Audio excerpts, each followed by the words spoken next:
Hello hi नमस्कार जय Jagannath welcome to Sasmita blog. आज एक नुआ ब्लॉग रे आपण मानक स्वागत।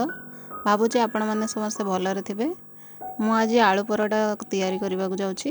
ताले चलंतु आलू परोटा पई कोन कोन सामग्री प्रस्तुत ता देखिबा।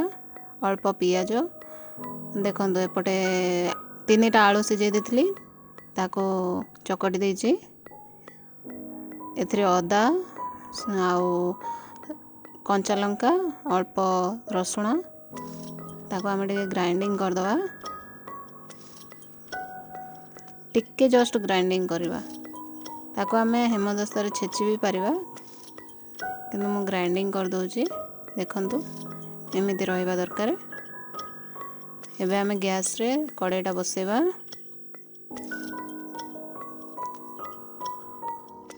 गैस ऑन कर देले सेतरे मु अल्प तेल पके देछि।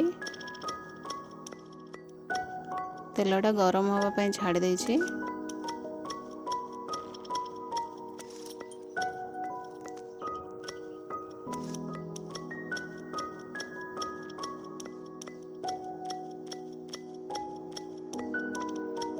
एबे तेल गरम हो गलानी आमे सेतरे पंचफुटण अल्प पके दवा। सेतरे आमे पियाज काटिक रखिथिले गोटे सेटा पके दवा। भुर्सुंगा पत्र अल्प पकेबा।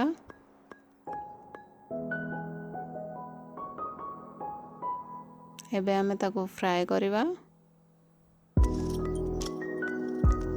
अल्प फ्राए हो गला परे आमे कंचा लंका अदा और रसुण रो जो आमे ग्राइंडिंग करथिले ताको पके के भाजीबा।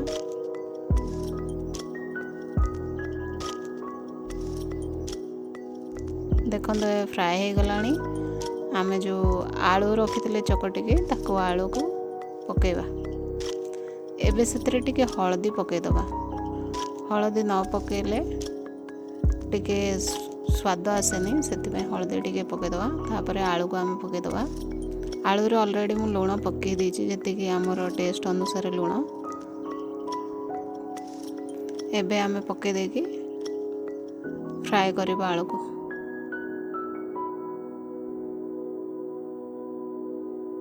आलू और मसला को भलरे मिक्स करबा।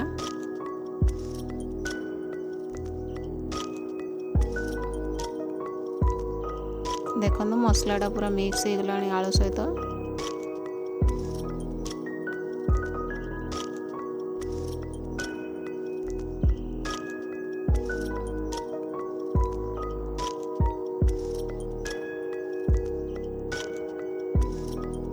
किछि समय पर पुणी टिके फ्राए देखिबा।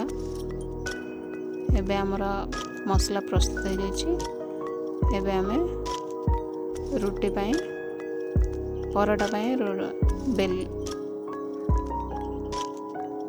रुटी बेलिबा। नॉर्मली जेमती आमे परोटा जेमती तैयारी करू सेही भले आमे टिके अटाटा को मोटा रे टिके बेलिबा।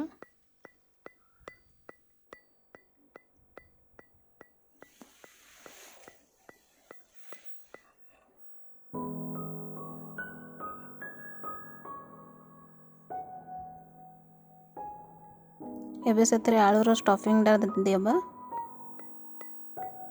चारिपटे पतला आकार रे दबा।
एबे आमे तावा बसई दवा।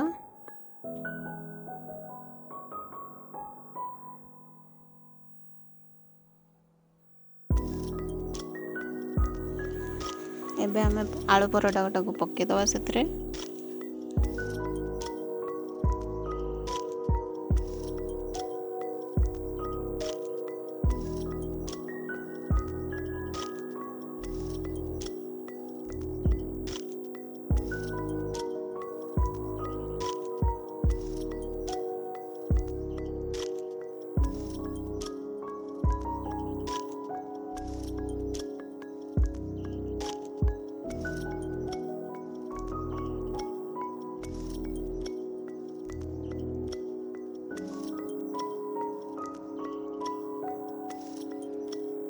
एबे मु सेतरे रिफाइन ऑयल पके देछि।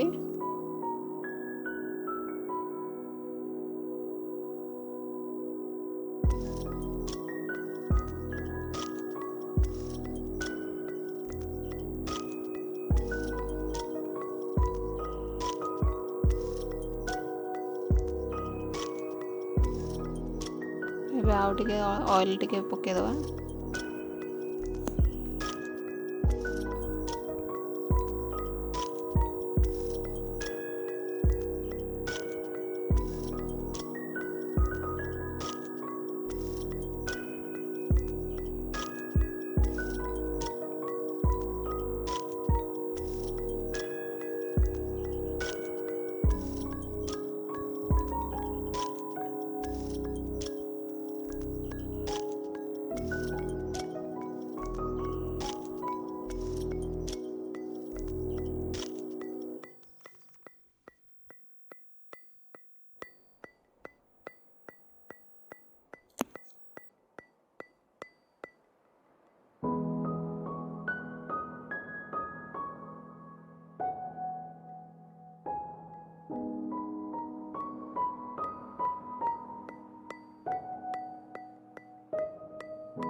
आलू परोटा को आम आचार सहित खाई परिबा। देखंतु आमर प्रस्तुत हो गला आलू परोटा।